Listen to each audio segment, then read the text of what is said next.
Greetings, Guardians. My name is Byfear. So, there are these moments where I read something and it immediately makes me reread that same sentence, and I sort of go, oh my gosh, that kind of changes a lot. This lore entry that we're going to be talking about today contained one such moment for me, and it made me stop and realize that it had the potential to change everything we know about the Hive. It's part of the Lucent Tales lore book, which I'll admit I only recently managed to read in its entirety. What can I say? I've been making sure to take it slowly, and that's very much everyone's continued request. Thank you, by the way, for always looking out for me, and being okay if I take things a little bit more slowly from time to time. With this required reading now done, I want to talk a little more about the implications internally of the Hive of Savathun's brood embracing the light, and whether it might in fact have begun to take on a physiological change within their newborn members of the species. If there's any sound theory that can come away from today, then the consequences of it are, without a doubt, absolutely game-changing. So, our story today begins with a rather obvious turning point, the moment where Savathun was chosen to become a guardian by the Traveller. From this moment, a flood of changes came upon the Hive of the Lucent Brood, the first and most notable of which was the sudden arrival of the ghosts to the shores of the Throne World. It didn't take long before Hive Guardians were starting to be resurrected, and would soon fill the ranks of the upper Ascendant Hive of Savathun's brood, as well as some mid-tier rankings, of course. The second change would be to the Throne World of Savathun itself, where a sizable portion of the Lucent brood reside. The light from the wellspring would begin to change the very nature of the Throne World. It previously held grim and dark towers, which were replaced with vibrant and majestic Castelian architecture. The presence of light in the Throne World would have certainly been an adjustment for the brood generally, who before had existed only in darkness, and who had been sustained only by violence. The third change is one to do with the Hive laws of tithing, and one to do with the ancient ways of the Hive under the reign of the Taken King Oryx. When he became the Taken King and was done resurrecting his two sisters after the destruction of the Ecumene, Oryx declared that any excess destruction that could be used to feed the Hive's worms would be tithed up the chain of command, from thrall to acolyte to knight and wizard to the ascendants, and finally to the triumvirate of Hive gods, Oryx, Savathun, and Xivu-Arath. But with the banishing of her worm, and her embracing of the light, Savathun no longer accepts her tithe of destruction, and so there is nowhere for her tribute to flow. With many amongst the ranks of her Ascendant Hive, such as Alakul the Light Blade, formerly the Dark Blade, having also taken the light after having died and become resurrected as Hive Guardians, there are even fewer at the top echelons of Hive Command within the Lucent Brood who can accept this dark sustenance built on slaughter. All of this thanks to the introduction of the light.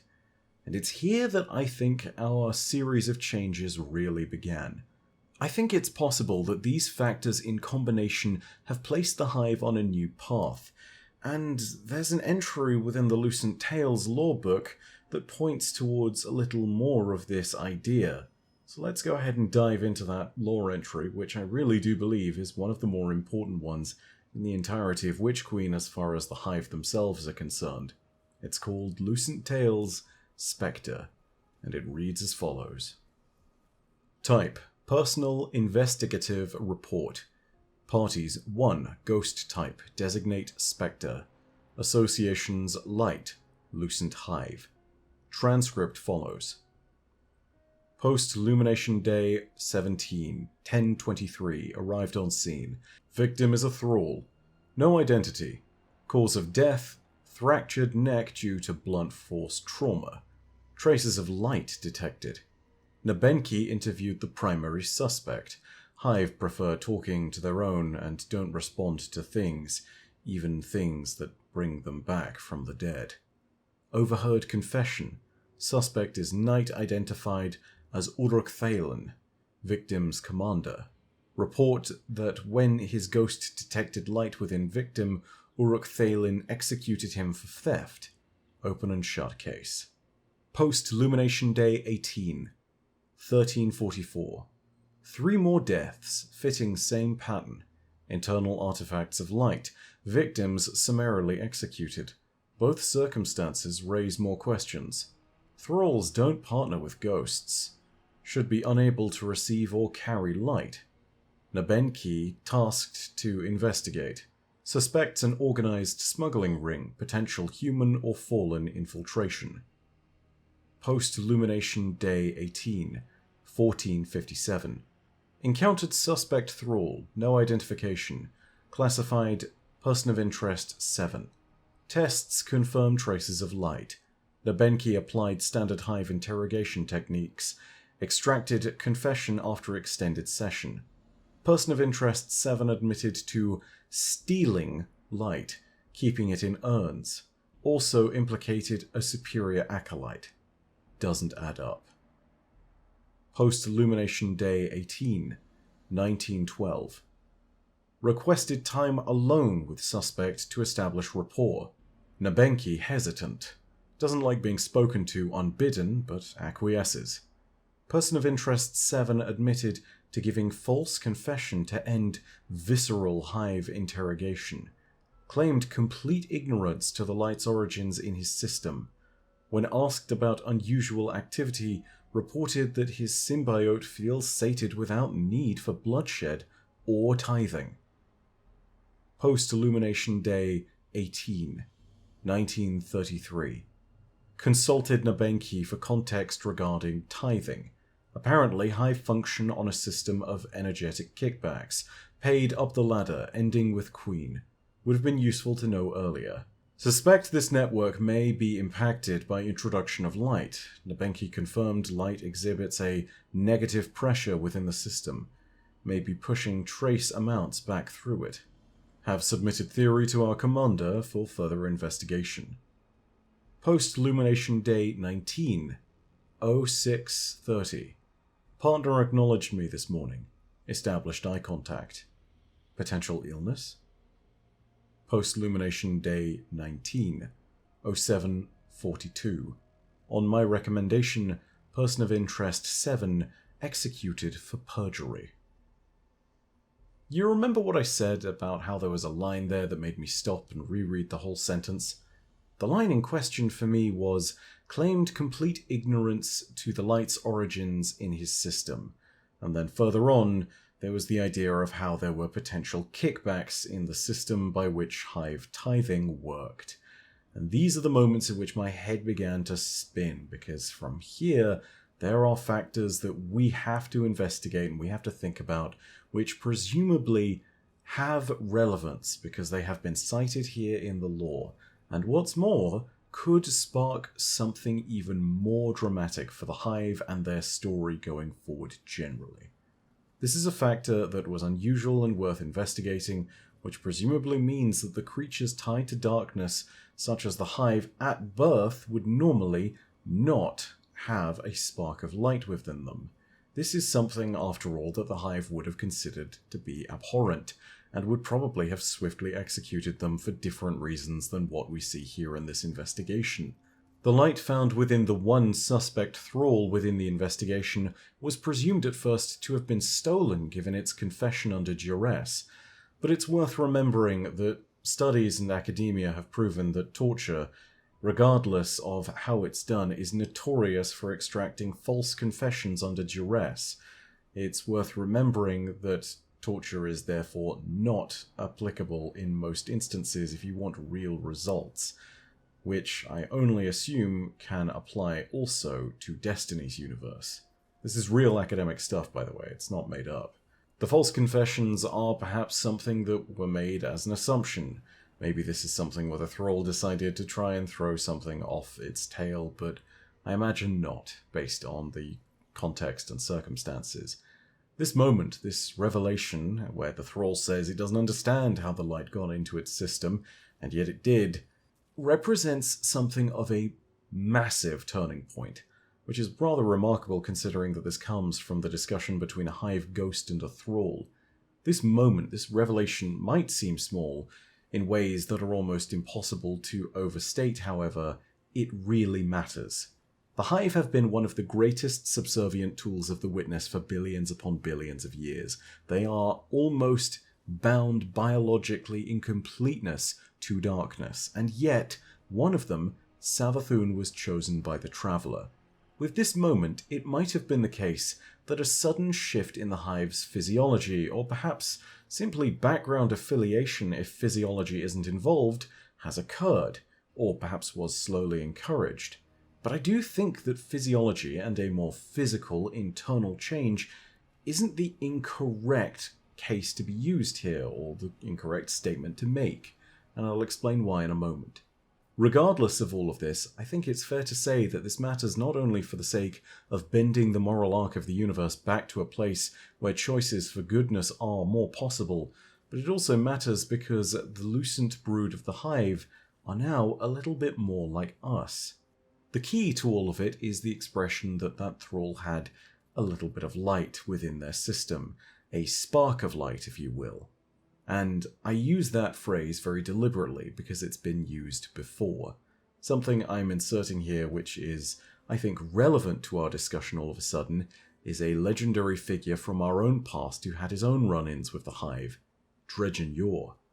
One of the most famous lines of Dredgen Yor comes from when he murdered a thuggish human bystander, and in this moment, as he held his weapon thorn to the bystander's head, as they begged for mercy, he stated, "You have no light beyond the spark of your pathetic life, but a spark is something." The existence of light within living beings is something that seems relatively uncontested by the law in this case, and we can perhaps speculate then that if a being has been chosen by the light or has not been smothered in darkness, it does indeed retain this spark. Now keep in mind, as is implied, the spark of light is merely the spark of life for that particular being and does not indicate any true degree of light sensitivity. It does not indicate always the possibility for one to gain a degree of paracausal powers as a light bearer would. Remember that light bearers are vastly an exception to the rule, and that light is not just a force that is bound simply within the Guardians and the Traveller. But from here we return to this hive thrall, one of several who seemingly displayed a degree of light sensitivity or had some light in their system, and who were ultimately suspected of theft as a result. But again, I don't believe this is the case whatsoever. If there is light within these newborn thralls of the hive brood, then I think we need to contemplate the possibility that there has indeed been some kind of change of alignment here. If the thrall of Savathun's brood now contain the light, and if this light is seemingly satiating the symbiote worms within them as well, as the thrall seemed to indicate, I think it'd be fair to question whether both the worms and the hive within the throne world are starting to lose their need for death and blood tithing in order to survive. If this is a side effect of the change in their environment, that's one thing, but if Savathun's choice and the choice of her brood generally to accept the light and discard the darkness has created some kind of physiological change, then this represents a huge turning point, and also an incredible failure that has been handed to the Witness. It seemed that the Witness had forever shackled the hive to its wishes thanks to its disciple Rulk, and his actions that saw the hive swarms ingesting the larvae of the worm gods. But both creatures, both hive and worm here, seemingly no longer need each other to survive, and instead of one feeding off the other in a parasitic relationship, both can exist somewhat harmoniously with this new change. The worm is satiated and the thrall survived as well. If we're to understand this as an internal change of the hive, perhaps brought on by the nature of the throne world, or perhaps by the nature of Savathun's own choices, then we have to accept that this means that the hive can be unshackled from darkness generally. And this is the heart of the matter. This is a huge change for the world of Destiny, because it means that the hive, in all of their malice and all of their darkness, have the potential to be redeemed. This is a huge change for the world of Destiny if this is true. And again, this is all theoretical at the moment. We don't have enough proof to understand that the light that was left within the thralls was actually some kind of physiological change. The assumptions made here were simply that it was a kickback from the Ascendants. But the fact that the light appeared within the thrall system seemingly without it having any idea is something that makes me wonder. Are these newly born thralls, as I assume they must be, considering that they have no name, and also are thralls, the youngest developmental stage of the Hive, now in a place where they are no longer shackled to darkness? Seemingly, the fact that its worm was satiated by all of this seems to even further indicate something remarkable, which is, again, the worms don't necessarily need to tithe to darkness to survive anymore. If this is true, then that changes everything.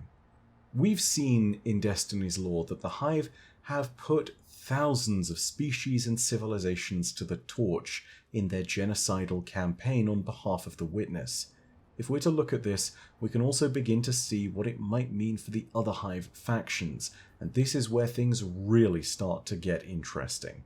To this day, we don't know if Xivu Arath has been made aware of the Witness's lie, and if she were to react in what might be understood as a best-case scenario upon not only hearing of the Witness's lie, but also seeing that the Hive might be able to accept the light again, it might be possible that her and her broods would adopt the light, or maybe at very least would turn on the Witness. This would be a moment at which they might be able to even shed themselves of the dependence of the worm gods. Seemingly, the symbiosis might not even harm the worm if such a symbiosis were to exist in the place of the previous parasitic relationship. And this is only an assumption I made, given that there was ample sustenance for the symbiote within the thrall. There's still a lot we don't understand here. This could simply be a small side effect of the throne world. It could be that these kickbacks are a momentary change and something that doesn't indicate a greater shift within the potential nature of the Hive. But if it does indicate that larger change, all of a sudden the world of Destiny has become that much more interesting, and the story of the Hive has become one that could trend to a place that is not so adversarial anymore.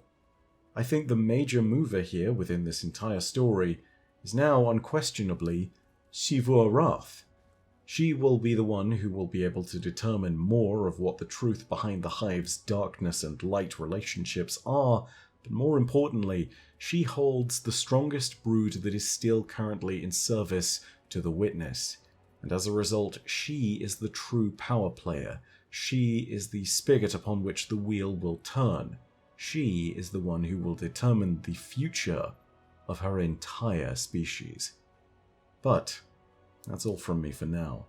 It's so hard to confirm any of this as being true, but fundamentally, I think you can all start to understand why I reread that sentence and suddenly thought that this could be potentially a change to everything in Destiny.